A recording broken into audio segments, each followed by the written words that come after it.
Anyway, so we're starting tonight. The series is called Goated Grapes. And everybody, let's just say it all together. A goat is what? The greatest of all time. Exactly. So greatest of all time, that means that we're talking about grape varieties that really stand out. Last time it was Chardonnay. This time it's Cabernet Sauvignon.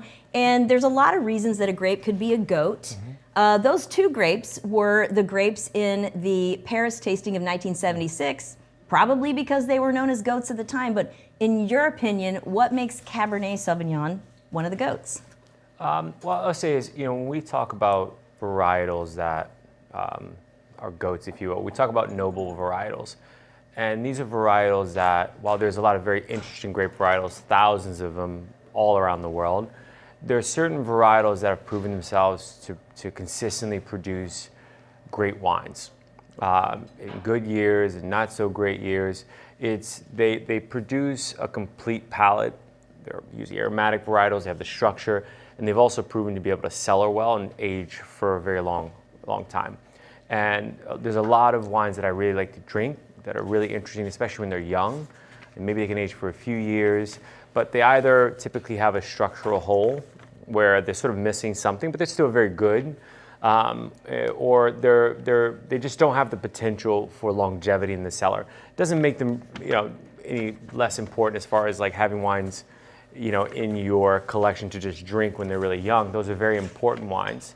But you look at something like Cabernet Sauvignon. Cabernet Sauvignon has been able to prove that it can age for 200 years in the bottle and still be drinkable, right? There's a lot of varietals that we like to drink that are fresh and vibrant, aromatic, that are never going to do that. They're just incapable. They don't have the DNA. They don't have the structure to do that. I think that's perfectly well said, and it's interesting because they just did, Patrick Cappiello and some other sommeliers just did a they called it 76 redo, and they did, but this time they added Chenin Blanc and Syrah to the mix. And I think that the other thing that they were amplifying on there is that they're classic French grapes that developed classic status like you described, ageability. Do they travel well is the question, right? You mean as far as ageability? They age well, but do they travel well to other regions and achieve that majesty? I think we can say Chardonnay and Cabernet do. I think they were trying to show maybe the other ones could as well. They pulled Chenin Blanc and Syrah into the conversation because those two varietals have proven to do well in some other regions and produce high quality wine. You look at Chenin Blanc in South Africa with a really high quality, they call it Steen. And in California, we've proven to produce really great Chenin Blancs. Syrah, obviously with Australian Shiraz, but I mean, some of my favorite Syrahs in the world actually now come from California. I think young winemakers in California are making some of the best in the world, and those are age-worthy wines. They'll never age as long as Cabernet Sauvignon, but they'll age a lot longer than most people would ever hold those wines. Let's put it that way. Right, well said. Yeah. And so it's and for me, in addition to what you were talking about, their sort of completeness and aromatic detail, and of course their ability to get better with age, just like all of us, right? We're all getting better with age, for sure. That's our story, clearly. and we're sticking with it. But is also, I think this is why Stephen Spurrier and Patricia Gallagher selected Chardonnay and Cabernet, is that those grape varieties and other regions have proven this as well. They travel well to other places, keeping their character, but picking up the local accent, right? Yeah. They also were the most important regions at the time. You have to remember at that time, Bordeaux was the most important red wine growing region in the world, and there was really no close second at that time. And then as we go and we talk about the Judgment of Paris, we'll get into a discussion about that hierarchy of regions and people just exposure, what makes a region great. But at the time, I mean, Bordeaux was king, and there's a reason for that. Yes. And white Burgundy was really king, and there's a reason for that, right? They had earned that title. But what that tasting proved was there was potential in other places that had not been uncovered yet. And I think that was really the logic that they were using in deciding to do that tasting. I was really inspired by that notion that really the belief in, if you travel the European grapes you travel the European know-how, because the French know-how has very much been a big factor big time. in places in all these regions where the wines have been able to achieve that same level. You can really also pick up some kind of a new expression of that, and have a terroir expression that you didn't expect. And I think the belief in that was probably what really made the Paris tasting visionaries stand out. And so that inspiration actually drove me, and I know you're familiar with this project, to work on a documentary series, which I'm just launching. The first 3 episodes will be on Delta flights this summer, July, August, and September. It's called The Swirled Cup, and it talks not about so much the Paris tasting, but everything that it spawned. So I'm going to show you a little quick teaser from that. You'll see some familiar faces. Nobody thought that it would be even possible to compete with the great French wine. There's no fait accompli. There's no gold medal forever. The news of the judgment of Paris came like a bit of shock for me, but that also encouraged me to go ahead with our movement in Italy. Paris tasting changed everything. I think initially it was sort of under the radar, and then all of a sudden it just blew up. It's got to be the fastest appreciation of any wine region in the world in history. I think you see there's a vest theme going down there for sure. We have a diurnal shift here, huh? Yes, we do. You know, Exactly. it's cold in the morning. You know, So one of the early lovers, American wine lovers of Bordeaux wine, was Thomas Jefferson. His birthday, I know it's Happy Tax Day, but Thomas Jefferson's birthday was 2 days ago. And I'm actually starting us off in terms of our wines, not with a Cabernet Sauvignon, but rather with a Bordeaux-inspired wine. So wine number 1 is actually a wine from Virginia. And it is a really, it's the first thing that I want to say that makes Cabernet Sauvignon special is how well it blends with and becomes this sort of symphonic contributor to blends. And we're going to explore that quite a bit with our lineup here. But this is the 2021 Octagon, and we can go ahead and take a look at that label.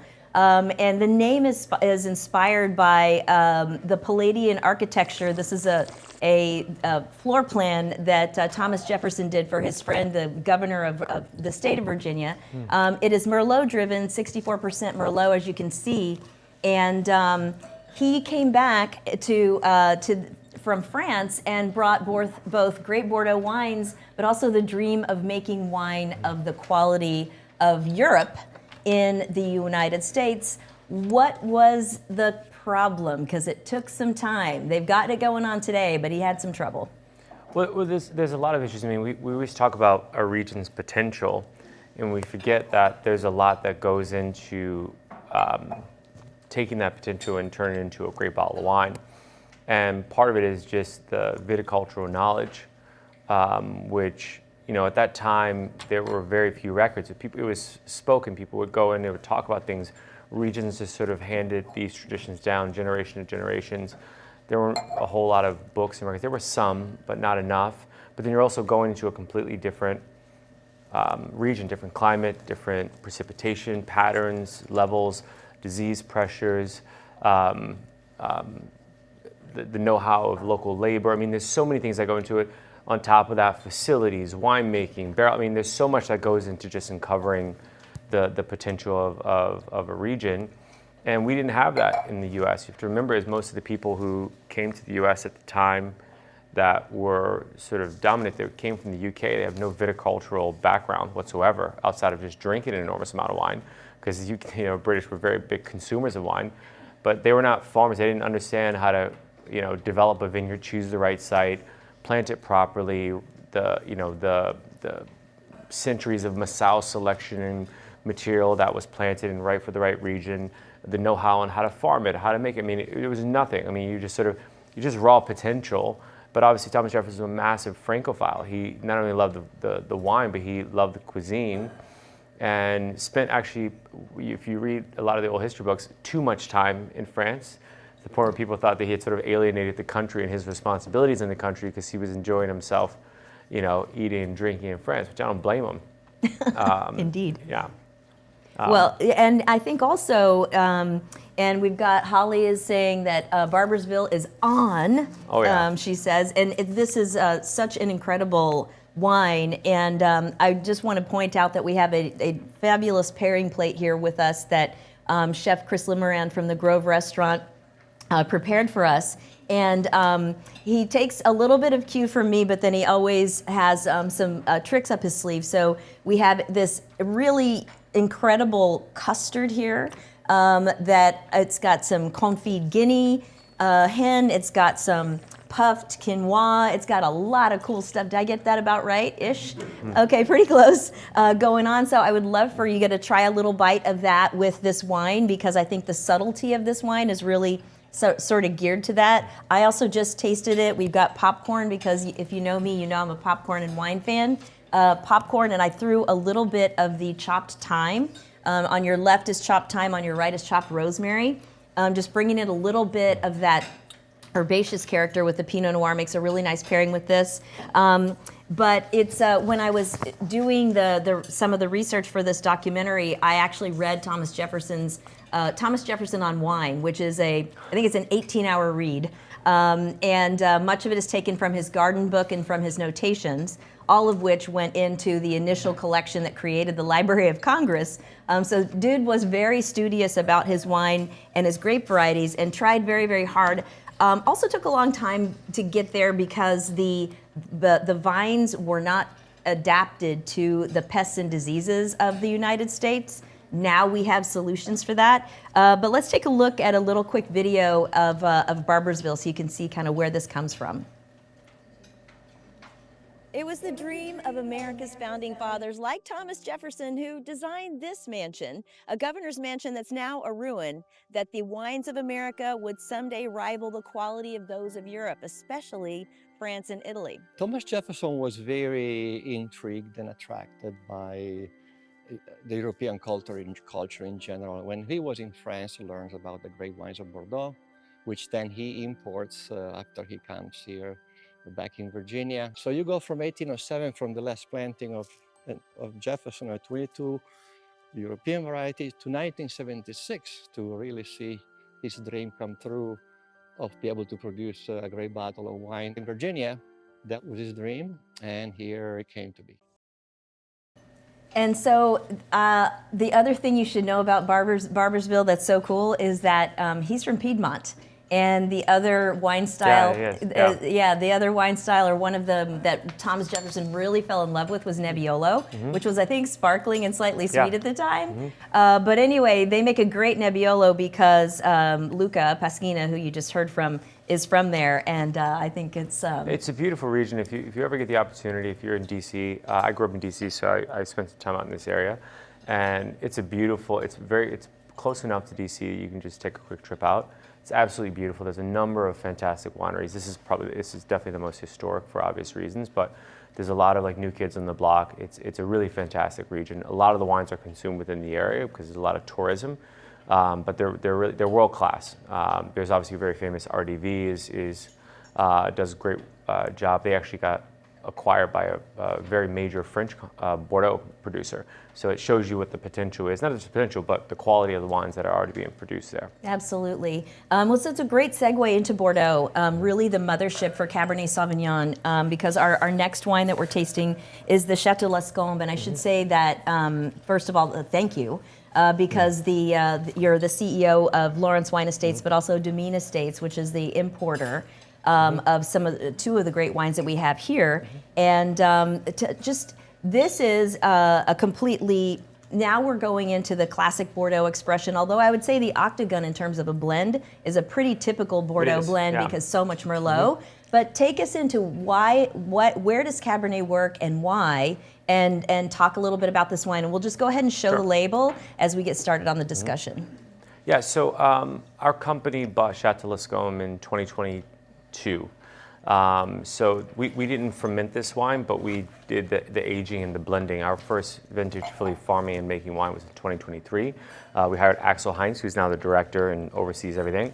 And Bordeaux is an interesting model in the sense that It's a very flat region. It's not like the Napa, which is very dramatic. The Napa Valley is very dramatic, big mountain ranges. Bordeaux is very, very flat, but under the surface, there's great diversity in the soils.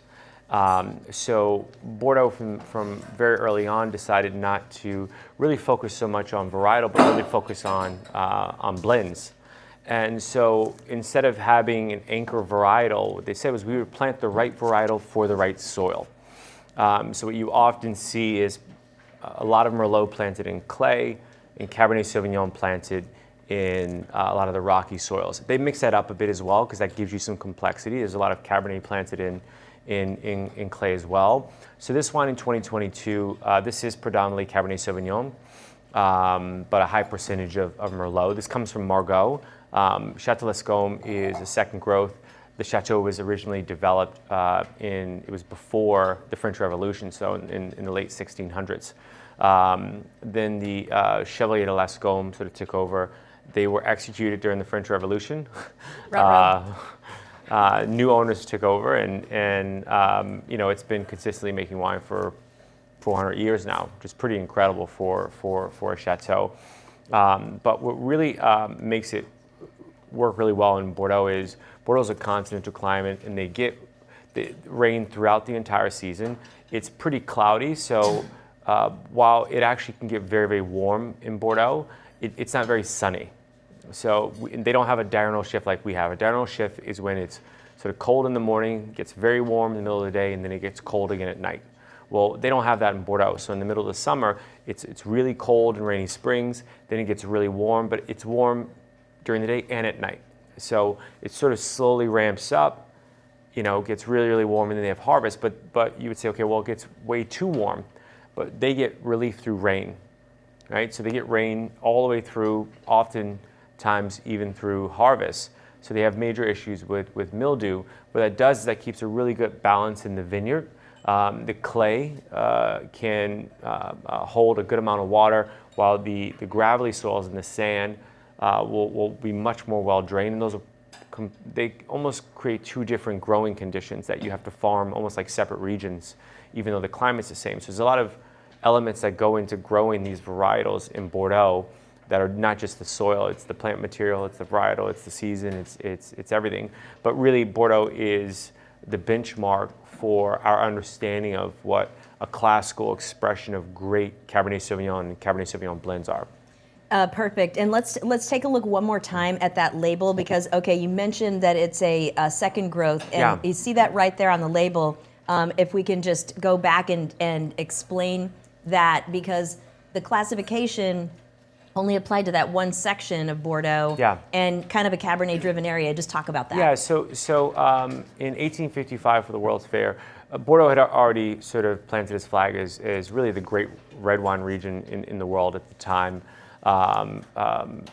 Great support from the British, the Dutch, and so forth and so on. And they decided to start classifying these into a hierarchy of at the time, a combination of both quality and price typically followed quality, right? And popularity due to the quality. And they ranked them, and these were in the main villages on the left bank of Bordeaux in the Medoc. So you had all these other regions, but this is specifically about the major chateaux in the Medoc. Into first growth, which are the sort of highest ranking, down to the fifth growth. And Château Lescombe was classified and remains a second growth in Margaux, which is really rarefied air, and it's also the largest chateau in Margaux. So I know that the French would probably not do this, but I just threw some rosemary on top of my popcorn with a little bit of the salt, and had that. The French are way too precious when it comes to drinking wine. With second growth Bordeaux, and let me just say that is a really amazing pairing, but it's also absolutely delicious with the custard. For those of you who are with us at home, those of you who are not, I hope you'll remember that when you're in the Napa Valley, you can come and join us. We do this monthly here live at Copia, and you get to taste along, get to have the food, and it's fantastic.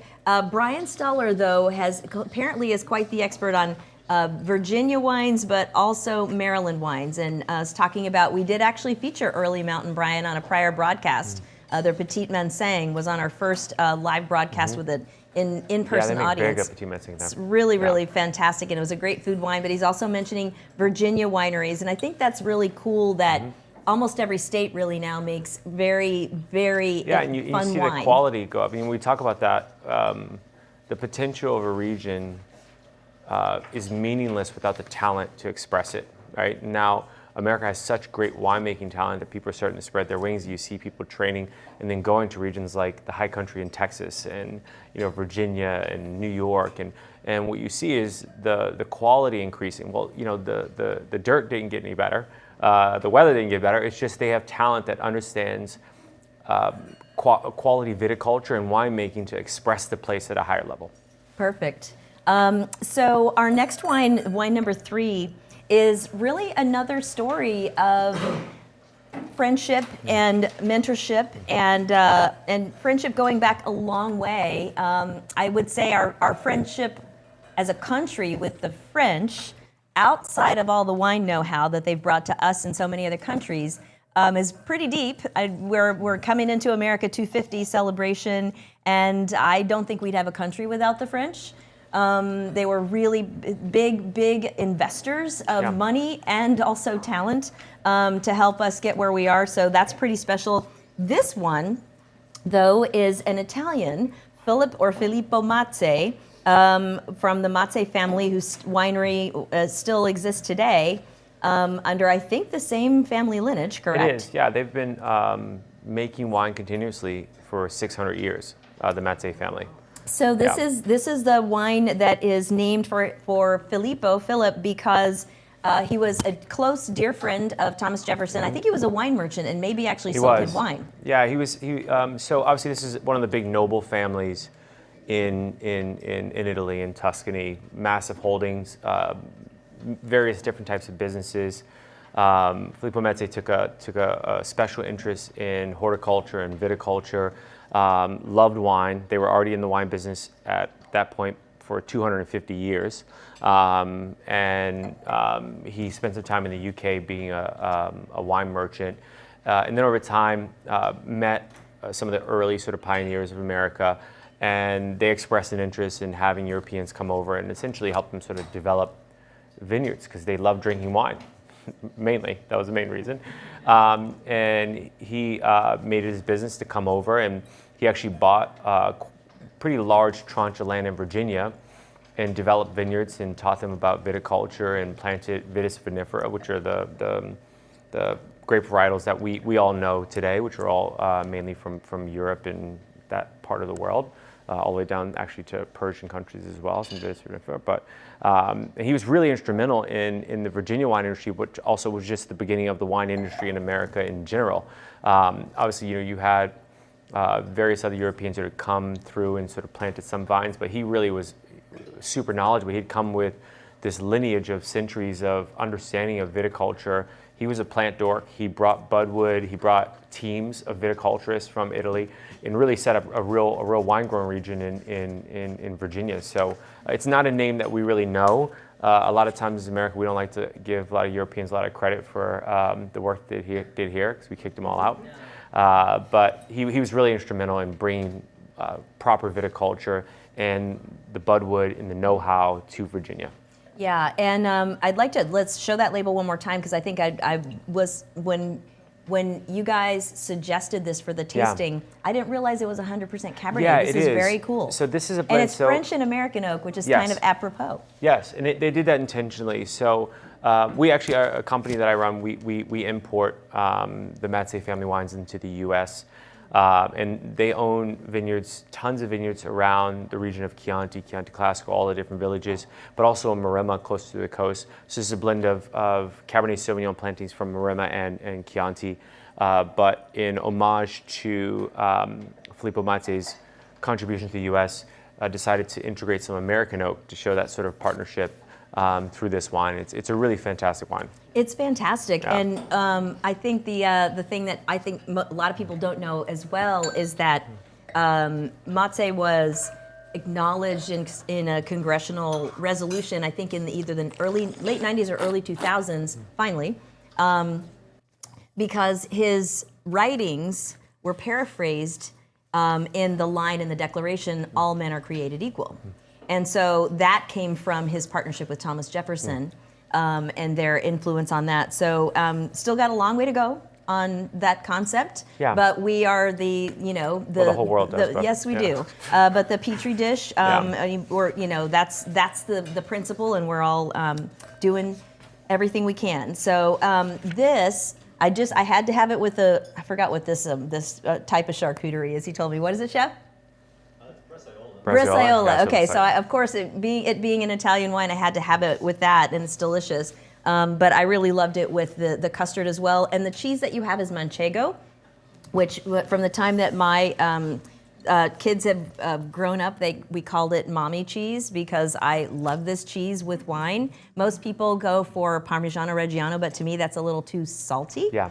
And this one is like, it strikes that balance of giving you those amino acid crystal crunchies and that nuttiness, but without being too salty. Yeah. So I definitely suggest that you try that pairing. And I wanted to ask you, let's take a moment here, and then we'll get to the Napa wine. But let's take a moment and talk about. Actually, I think we're tasting. Are we tasting Chile first? Let's see. Can you find out what the wine number 4 was? I just want to make sure I've got that. Heitz, yeah. Okay, I just want to make sure.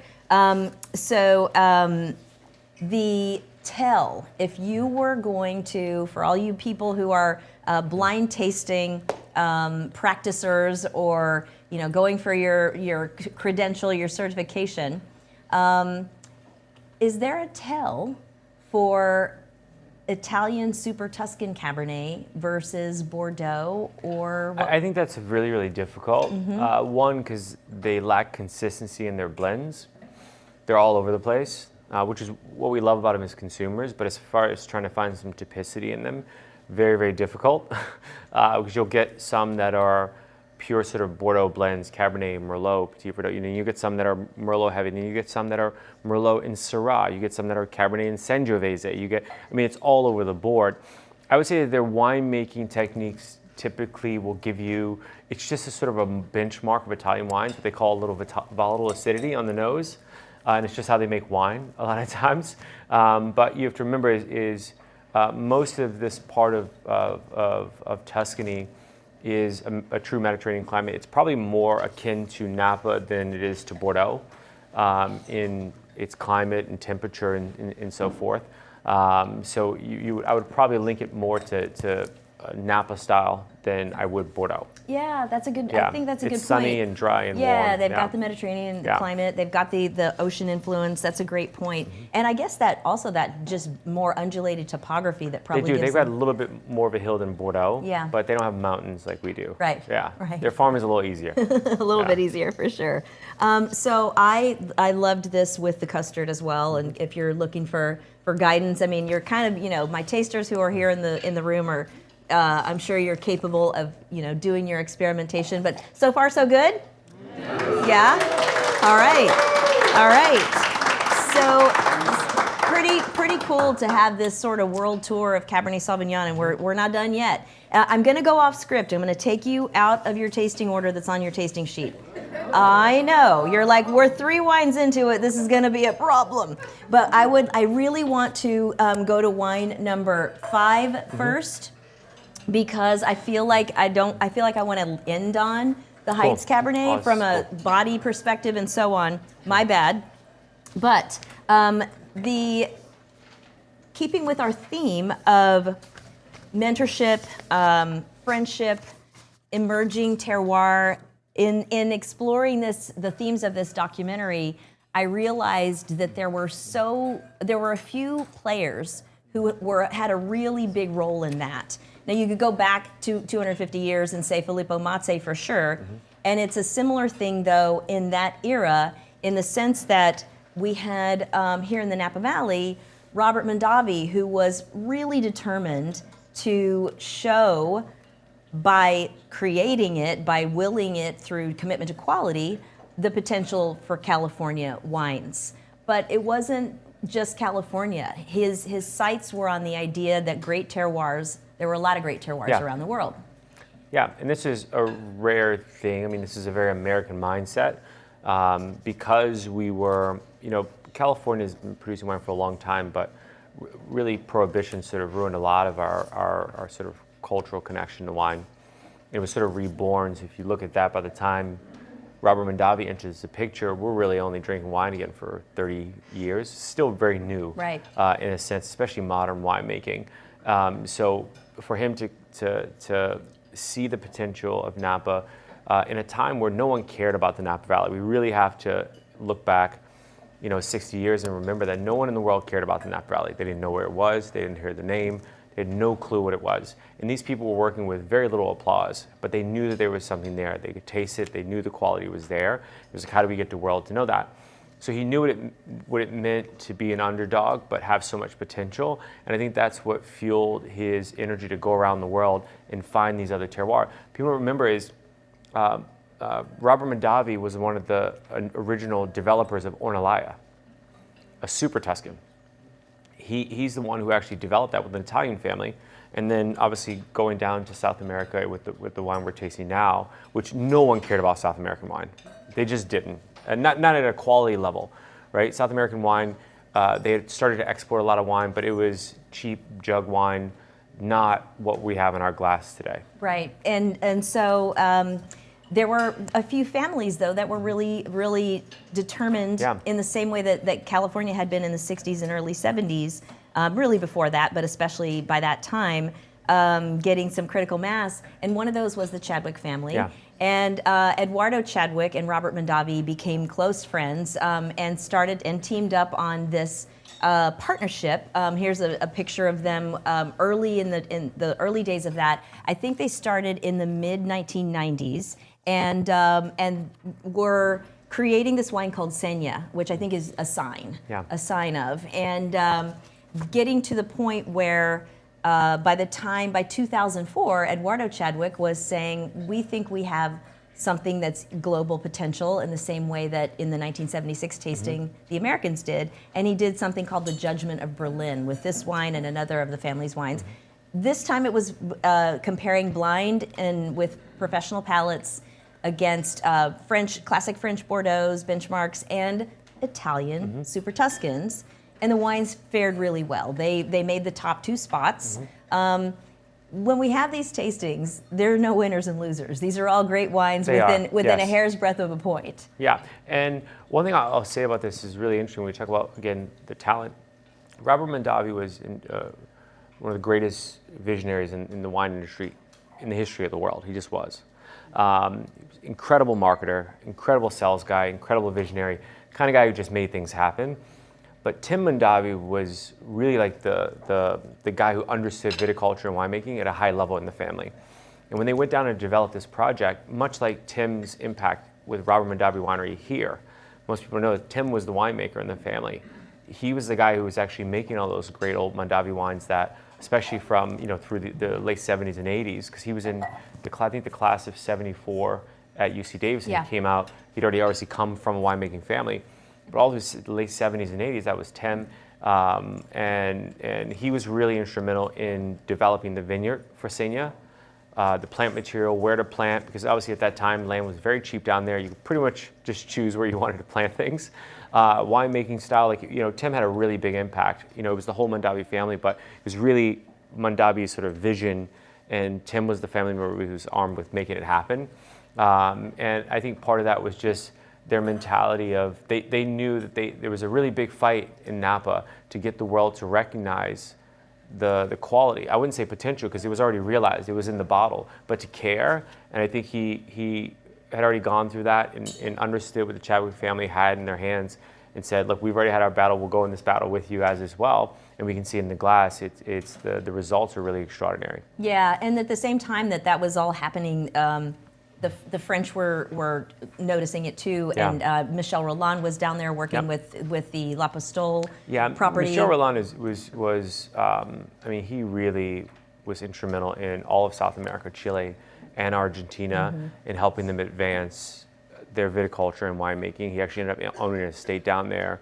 had a massive, massive impact in bringing up the overall quality of South American wine. Yeah. I mean, they should put a statue of that guy in every wine region there. Yep. Seriously. Totally agree. And I want to just say a thank you to Eduardo Chadwick, because we did throw a bonus wine at you guys. The very last glass is actually a 2017 of the awesome. Senya. So you get to taste one with even that's more beautiful. bottle age. It's gorgeous, right? Yeah, and Chile is a really interesting country because there's the old story. They wanted to bring in these Bordeaux varietals, and they had sort of earmarked Merlot as their varietal, and they brought in a bunch of Merlot, and they realized that they had brought in these different clones from different places, and different clones tasted wildly different, and they started to rename this one clone Merlot Chileno, I think it was called. And a French consultant came down, this is like, 15, 20 years later, and recognized that it was actually Carmenere. It was not Merlot at all, which made a lot of sense. Carmenere is a varietal that has a very sort of green, spicy aromatic, very pronounced, very strong. Yep. You rarely would, in Bordeaux it was used in very small amounts, and it's really hard to grow, so people didn't favor it. But they had a ton of it in Chile, and that's how it became so famous in Chile, because they thought they were planting Merlot. But I love that how you described it. To me, it depends your generation, but I grew up with something called manwich sauce, and it has this gamey, meaty, but also slightly like peppercorn thing that I love. Let's take a quick look at the label of the Senya. Now, this is the blend for the 2020, the younger one that you had, but you see a full-on 15% of the Carmenere in that. I may have the blend, I'm not sure, because I'm You can smell not very it. organized. That's a pretty high percent, and it really that greenness that you're smelling, that peppercorn, that's the Carmenere. And to me, it smells like a meal, right? Yeah. And so, like, what I was doing, first of all, I just keep going back and smelling the glass because it's so detailed and layered and complex. It's showing some bottle age, but it also, I feel like, still has beautiful fruit and lots of acid to stand up to time. I had it with the cheese. I also had it with a little bit, again, of the rosemary popcorn. I'm kind of on a theme on that one right now. But what do you think? Are you happy that with the generosity of that's pretty special. How many people have been to Chile, to the wine country? I had the chance to go there a couple of times, and it feels like the Napa Valley. That and Tuscany, the two together, they have the topography. Everything grows there. And the Aconcagua sort of sits in between these two ranges as well, so it's similar.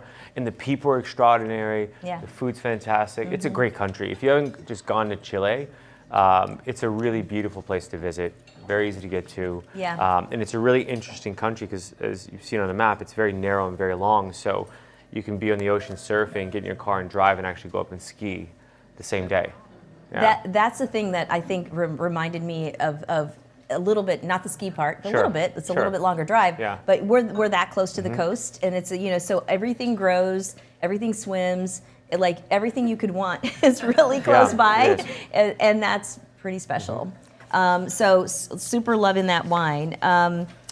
Last wine that we're going to taste, and thank you for playing along with me, my in-person folks here. And Tom Marsland from Gainesville says hello. Hi, Tom. Hey, Tom. But I wanted to, of course, end up at home base here in the Napa Valley, and it's another story of a visionary and a story of mentorship and friendship. Really two visionaries, but one of them, Andrei Telechev, and I'm not saying he was instrumental in Heitz, but French know-how. Before he was in the Napa Valley, he trained in France, I believe the Pasteur Institute, right at the time that they were discovering the importance of, to get geeky for a second, malolactic fermentation, and the importance of that to making great Bordeaux wine and thus great Cabernet-based and Merlot-based wines. He came over to help BV, Beaulieu Vineyards wines, come back to quality after Prohibition, when they continued to be able to make wine, but for sacramental purposes, quality was not an option. They weren't able to sell wine at good prices, etc. So he was hired by Georges de Latour to bring the quality back to where it potentially could get to. And he came with that French training, that French mindset, and also a spirit of mentorship. and then really helped to show the potential of Napa Valley Cabernet. Yeah, and he was. He didn't just work at BV, he became a mentor to an entire generation. Because you have to remember, Napa post-Prohibition, very few people really had much knowledge, technical knowledge, of proper viticulture and proper winemaking. They just didn't know. They could farm, right? These were boots in the ground farmers, but that only gets you so far, quality-wise. It just does, right? And he really was very generous with his knowledge, and he sort of was like his life's mission to really amplify the Napa Valley and in the surrounding regions. He advised people what varietals to plant where, and he was sort of a team with Louis Martini, because Louis Martini was had a big farming company. They had a big winery, but also a big farming company. So they would work as a team on how to develop vineyards. But Joe Heitz's story starts with Telechef at Boyle Vineyards. Let's show the picture of them geeking out in the cellar there. So, I mean, not the cellar, the lab. This is so Andre Telechef, right? Is. With them. He always had his lab coat on. Oh my gosh! But that's Joe Heitz on the right. I know. That's from y'all's archive. Yeah, very young Joe Heitz. I mean, he spent 10 years working under Telechef at BV. And in that time had really sort of honed his craft, but also decided the style that he really wanted to make. And with Telechef's blessing, he struck off on his own. In 1958 was his first vintage. It wasn't an estate wine. His first 2 years, actually, he didn't make Cabernet because he was trying to decide where he could actually buy a vineyard. So his first 2 years, he made Pinot Noir and Chardonnay were actually sourced from Hansel in Sonoma, just to get his brand started. He then bought his first vineyard, which is where our tasting room is now on Highway 29. It was purchased from a guy named Leon Brindel, who was a Swiss guy who had lived here for a number of years, worked at Inglenook before. It's very odd stories of this guy. He was a really quirky guy. And then he started to decide, what Heitz was. He was a big believer in monovarietal wines. He didn't believe in blending. So every Heitz Cabernet you've ever had has been 100% Cabernet. He never blended anything with Cabernet. I've gotten old enough and drank enough wine, so I realized there's rarely a wrong or right. It's just different approaches. And there were people who would argue that no, you need these other varietals to sort of fill in the holes texturally that Cabernet is sort of missing. And his argument with that is he would especially, his first wines were not single vineyard wines, they were blends from different regions. He used the textural complexity of different sites to add complexity to a wine. So the wine you have here is La C91, and it's a cuvée that he started making in 1969. And the impetus here was he could blend Eastern benchland, Western benchland, and then mountain fruit, blend that together, and he could create texturally and structurally a much more complete wine. But he was also really committed to aging the wines for a very long time. If you ever read any of Joe's transcripts, he was a bit of a curmudgeon, and he was really outspoken. So he says, he goes, the French, they just rip everybody off. He goes, they make these wines, they sell them to you before they even put them in the bottle, and then when you get the wine, they tell you don't drink them for 20 years, right? He's quoted saying that. Yeah. That's hilarious. So he goes, the science behind the way we make the wines still, because we make them the same way at Heitz is, gentle fermentations, lighter extraction, but very long aging in the cellar before bottling. So the La C91 will be bottled 4 years after harvest, and then usually released about 6 months up to a year later, depending. And what that does is that softens the coarse tannins that are just natural as a structural element of Cabernet Sauvignon. But what you also get is concentration, because in cellars, wines evaporate. That's why we have to do something called top-ups. We open the bung, we have to keep topping it up. So through that evaporation, you get natural concentration. And it was a really brilliant model. It's similar to like Barolo Reserva or Brunello Reserva, where you would age those wines for 4 years before bottling or releasing. And you get much more complexity, a lot of density, but you keep the same amount of acidity in the wines, which really freshens the wines. So when we did last month's Quench, it was Goated Grape Chardonnay, and David Ramey, who I think of as a Chardonnay artisan, Yes. He said that the reason Chardonnay is goated is because it is the red of whites, in the Sure. sense that it sees malolactic very often, and it sees oak.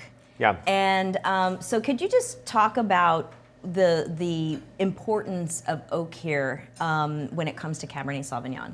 Yeah, so And actually, let's show that label one more time, because this, if I read it right, it's a mix of everything from regular barriques, 225 liter barrels, up to 12,000 liter. So we make, our process is pretty unique at Heitz, and we didn't create the process. It was Joe created the process. So we ferment everything the same, regardless of what vineyard it comes from, and then everything goes into these big 12,000 liter wood casks, and they sit there for 9 months. They don't go into a barrique yet. And what we do is we blind taste all of the lots. Brittany and I do. Brittany Sherwood's the director of winemaking. She's been there since 2012 as the winemaker. And we're judging is the structure of the wine, the power, the tannins, the density, and then we decide what vessel it'll be aged in. So if it's really, really, really light, doesn't have a lot of structure, it will actually spend its entire life in a 12,000 liter cask or something of that similar size, all the way down to the most structured, most powerful will go in a barrel, a barrique. Not always new, but definitely in a barrique. What will that do? Like, why the power into the small barrel? Well, it's really critical for aeration and oxygen. So when you add oxygen to solution to a wine, it promotes the tannins which are the astringency you get. It's the same thing that if you eat a banana a little bit underripe, it's a little astringent, or if you forget your steeping tea and you drink it, it's astringent around your lips. Yeah. That's tannin. It's the same thing that's in grapes. That bonds with the color pigment, which is anthocyanins, and that falls out of solution. What that does is that'll soften the wine and actually make it lighter in color as well. But you need oxygen for that to happen. The larger the vessel, the slower that process, right? And for much more powerful SKUs, we really want to introduce quite a bit of oxygen during that élevage to soften and really, really polish the wine. Okay. Very, very important. And we try different things. We experiment. We have some things aging in amphora and things like that. They're really interesting blending elements, but there is no human-known replacement for a wood barrel. There just isn't. Yay! Yeah. AI can't take that away. No.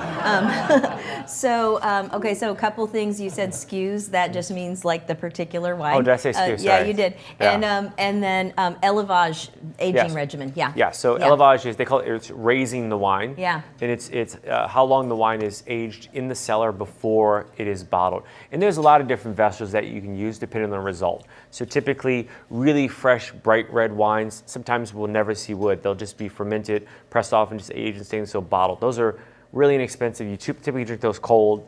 Those are country wines from around the world. And sometimes they'll be aged in amphora, which are sort of clay pots. We have wood in every different size. Now they're aging in glass, which we've experimented with, which I don't think adds anything to a wine whatsoever. There's all these things that people try. They always come back to a barrel. They just do. Now, I would say is that where we always have to be careful is the percentage of new barrel, because a new barrel will add an enormous amount of flavor that can overwhelm a wine. So we're really always trying to balance the size of the wood vessel, but also the age of the vessel. The other part is different coopers have very different flavor profiles. Different forest from France, typically have different, or Germany or Slovenia, wherever the oak comes from, very different flavor profiles, and also the toast level. Because when you make a barrel, they actually toast the inside of a barrel. So there's this huge flame, and they're rolling around. These guys are masters at what they do. So everything from completely no toast to high toast. I think high toast is pretty much, or should be, preserved for whiskey production. So typically for high quality wine, you're looking from 0 to low, maximum medium toast. So you mentioned amphora, and maybe I made this up because when I get ready for these shows, there's a lot to do, Yes, and a lot of my data. head spins. But I thought I saw some reference to amphora in the Lescombe notes. Is there any amphora? Yeah, we actually experiment with amphora at all of our wineries. And the reason is that different varietals, different terroir will react differently in amphora. I really like amphora. I just have rarely had certain varietals that you can do very, very well, and you can do the entire aging in amphora and bottle them, and they're really beautiful because amphora does have oxygen exchange. So you can soften tannins, right? But the profile is different. Cabernet Sauvignon solely just aged in amphora. I've not had one as a single cuvee, only exclusively aged in amphora. That's been great. They're fantastic as a blender because it really preserves fruit in the mid palate really nicely in high tones. So it's a great blending element to raise the aromatic profile. It's really great for white wines. We've had great success at Burgess. We make actually a Old Vine Pinot Gris that we do 100% in amphora, and it's the tension, the minerality is really great. I've had actually from the Uco Valley in Argentina some Malbecs that have been really fantastic in amphora. Malbec does really well in amphora, but Cabernet Sauvignon, I haven't had one. Doesn't mean it's not possible. It may be user error, which you know, when you're making a wine, there's so many variables. We may need to adjust how we ferment the wine, how we press the wine, how we grow it. We may have to change those things to keep experimenting. But they're all just sort of like a spice rack in the blend. I can take one vineyard, one terroir, and I can age it in all these different vessels. The wine will taste very, very different. So this wine with the chocolate, now what you need to do though is you need to throw a little bit of the salt on there. Throw a little bit of the salt on there. You gotta salt bay it. Fantastic. But before you do that, or whatever order you'd like, it's spectacular with the custard if you haven't had that yet. It's such a delicious pairing.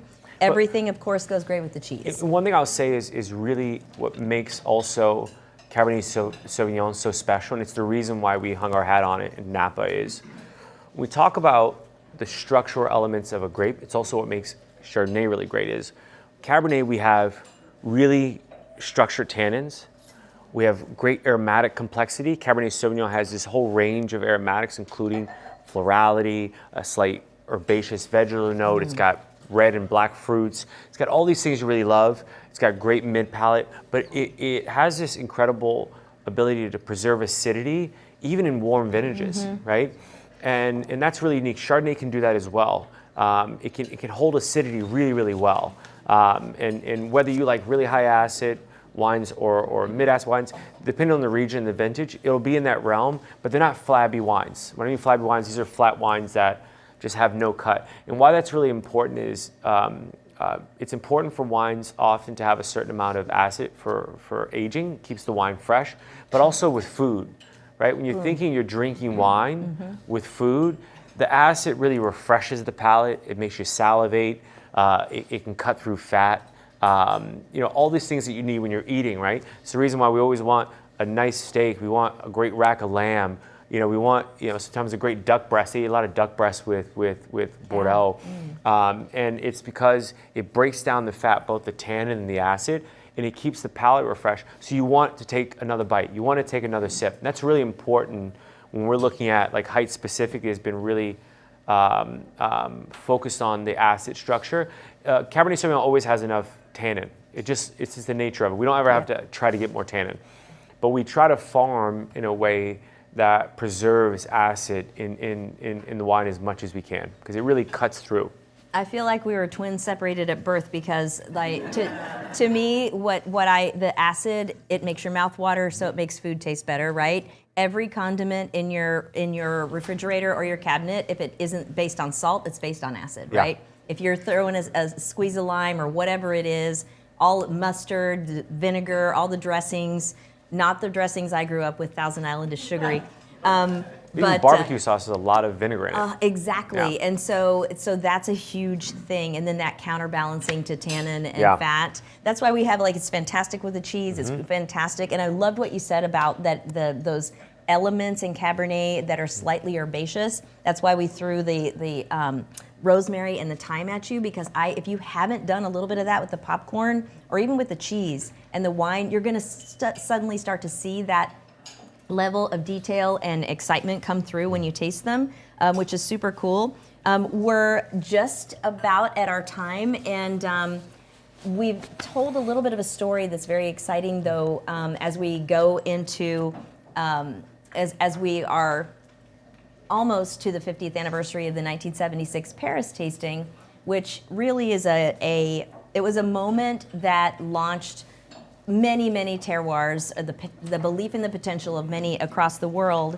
and showed us what the French know so well and shared so generously, which is sort of how to make the most of it. And so next month here at Copia, the whole week of May 11th-ish is a celebration of that. There will be a bunch of different events. This Quench episode will be inspired by that, and you've gotten a little bit of a taste of that because I will be theming it, and we'll show this graphic for you, the Mount Crushmore of American wine, That's which great. you've heard about Robert Mondavi, Andre Chelichev, Stephen Spurrier, Patricia Gallagher, the unsung hidden figure whose idea the tasting was. Yep. She said we need to celebrate the quality of potential being shown now of wines coming out of California. She was working for the Académie du Vin wine school that was owned by Stephen in Paris, and said, hey, over the last 2 years, they had celebrated the July 4th, which is a joint holiday, frankly, of us and the French, the American independence. And but we never do it with proper California wines because all they had in Paris was some jug stuff. That's correct. And that's why they started this whole adventure to bring the bottles over, which Andre had a tasting group and a group of vintners who brought the bottles over in their suitcases. I never knew that. Yeah, so he was bringing a group of vintners, including people like Jim Barrett, Andy Beckstoffer, and Bob Travers, and so on, Margaret Beaver, who became Margaret Mondavi, to Paris and to France to visit all of his great French contacts and really, come to the mothership, come to the source, and get some intel. They didn't know why they were bringing the wines, but Stephen had come over, and the story with Heitz is he went to Heitz, and Joe said, "Go away." Yeah, that sounded like Joe. And he said, but I love your Chardonnay. It reminds me of Meursault. And then, of course, which is a very important French Burgundy Chardonnay, and Joe was smitten by that. He goes, well, come on comment. in. And he's like, okay, Yeah, then you can Meursault. come taste. And so that was, of course, one of the wines that in the tasting that also showed really well. But we'll be doing the Mount Crushmore of American wine as our episode here. So we'll explore wines inspired by those visionaries and through the voices of the winemakers of today that they inspired. So we'll have lots of cool people here. And then there will also be a screening of a short film version of the documentary that week a couple of times. So I'll show you one last little quick teaser of that before we go.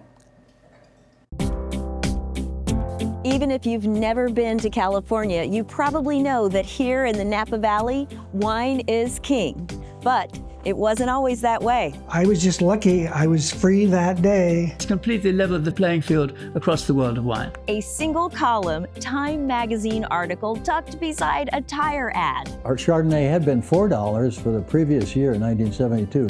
Now it skyrocketed to $6 a bottle. Nobody thought that it could be even possible to compete with the great French wine. There's no fait accompli. There's no gold medal forever. Wine became a passport, and wine country became a destination all its own. When there is a terroir, whatever happens there, whatever grows there, whatever traditions and cultural customs develop there, it's this unique blend of things that could not have happened anywhere else. And if it's really good, it finds its way into your heart.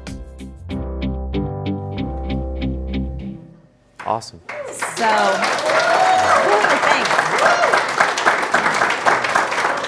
So we'll be excited to see you here, and thank you for all of you who joined us from streaming live. I see a lot of friends that have come into the into the comments. Apparently, I've been swallowing a little bit of this wine. But thank you so much, Carlton. It's my pleasure. Thanks for having me. Incredible. And what do you guys think? This has been pretty great, right? And I think my live audience has some questions, so we're going to hang around for a second here. But for those of you who joined us from home, we are signing off, and we'll show you a cool little graphic of our next show before we dance it out, and then we'll hit the. You can go ahead.